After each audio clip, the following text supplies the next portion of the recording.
सदगुरु भगवान की जय। सत्य सनातन धर्म की जय।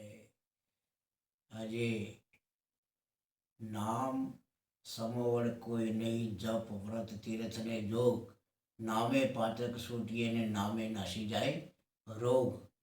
એટલે તમે જપ કરો, તપ કરો, તીર્થ કરો, વ્રત કરો, જોગ જગન કરો, પણ નામ ના તોલે આવે એવું નથી. એટલે કે નામ સમોવડ એના તોલે કોઈ નહીં. જપ તરફ તપ તીર્થ ને જોગ, નામે પાતક છૂટે ને નામે નાસી જાય તારો રોગ. એટલે આ જે નામે નાસી જાય એટલે જન્મ મરણનો જે રોગ છે, જે લાગ્યો છે, અમારે જન્મવું મરવું એ રોગ આ નામ જાણવાથી જન્મ મરણનો જે ભય લાગેલો છે એ ટળી જાય છે. એટલે રામ નામ કી ઔષધિ ખરી ખંત સે ખાય, અંગે પીડા વ્યાપે નહીં ને મહારોગ મટી જાય. એટલે રામના નામની ઔષધિ એટલે એને ઔષધિ એટલે દવા, રામ નામની જે દવા એ ખરી ખંત છે. એટલે ખરી ખંત એટલે રેણીના ઘરમાં રહી અને ખાય. એટલે એને રેણીના ઘરમાં રહી અને એ સાચવે, રેણીના ઘરમાં રહીને તો રામ નામ કે ઔષધિ ખરી ખંત સે ખાય, અંગે પીડા વ્યાપે નહીં અને મહારોગ એટલે જે જન્મ મરણનો રોગ છે એ મટી જાય છે. એટલે આ રામનું નામ, રામ કરતાં રામનું નામ મોટું છે. અને એ નામ જે આદિ અનાદિથી જે માજા મર્યાદામાં ગુપ્ત છે, એ નામ કેના પાન મળે કે એવા સંતોના સાનિધ્યમાં જવાથી આ સાચું નામ, એવા ગુરુ, પૂરા ગુરુ હોય, ભેદી ગુરુ હોય, જેને આ ભેદની ખબર હોય એવા ગુરુ પાસે જવાથી આ રામનું જો આ નામ મળી જાય તો આ ભવસાગર સહેજે સહેજે પાર પડી શકાય છે. અને એટલે કીધું છે કે રામ નામ જે છે એ અમૂલ્ય છે અને બિના દામ વિકાય છે. કોઈ વગર એનો બિન બદામે સદગુરુ અતારે ઠામ ઠામ એના ઉપદેશને એને કરી રહ્યા છે. પણ તુલસીદાસ કહે છે, તુલસી અચરજ દેખ્યો કે કોઈ ગ્રાહક ન થાય. તુલસીદાસ મહારાજ એમ કહે છે કે મને આ એક અચરજ પમાય છે કે એનો કોઈ ગ્રાહક થઈ શકતો નથી. પણ આ જેના પૂર્વનું કોઈ એવું પડેલું હોય તો એના ભાગ્યમાં હોય અને તો જ આ પાટે ચડે. એટલે કે આ ભક્તિના માર્ગે ચડવું એ બહુ અઘરું છે. અને ભક્તિ કોણ કરે કે કોઈ એવો સુરવીર હોય એ ભક્તિ કરી શકે. કાયરનું તો કામ જ નથી. કાયર નર તો જીરો જ નથી. કારણ કે કાયર નર છે એ આ ભક્તિ કરી શકે એમ નથી.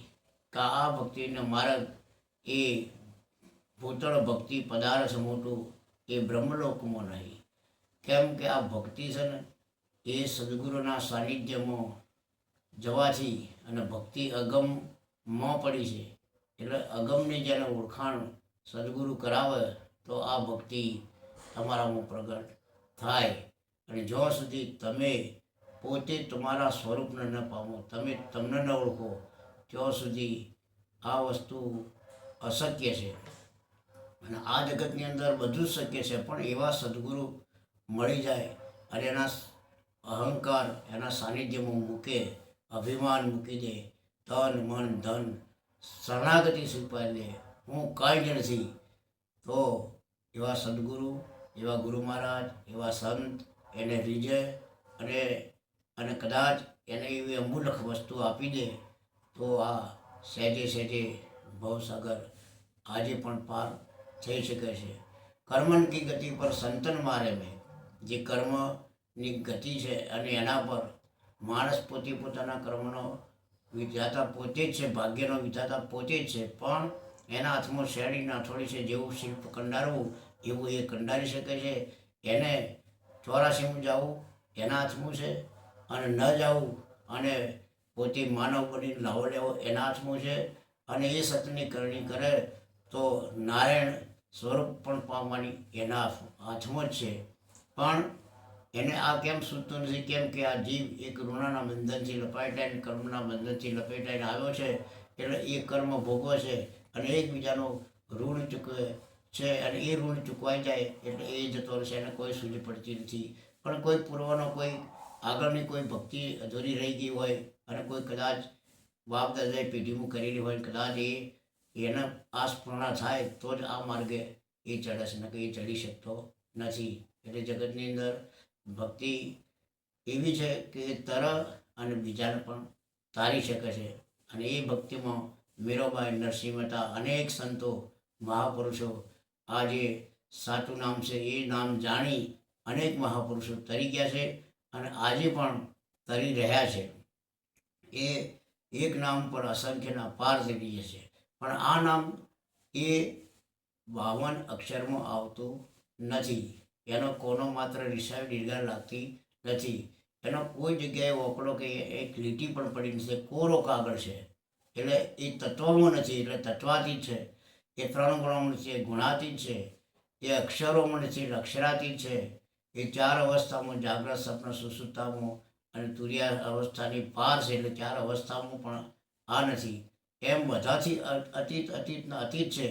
જે આ નામ પડ્યા છે, અલ્લાહ કો, અકબર કો, કોઈ રામ કો, રહીમ કો, વાહેગુરુ કો, સતનામ કો, આ બધા જે નામ છે એ બધા જ કાલ્પનિક નામ છે અને એ નામોમાં સાચું નામ આવતું નથી.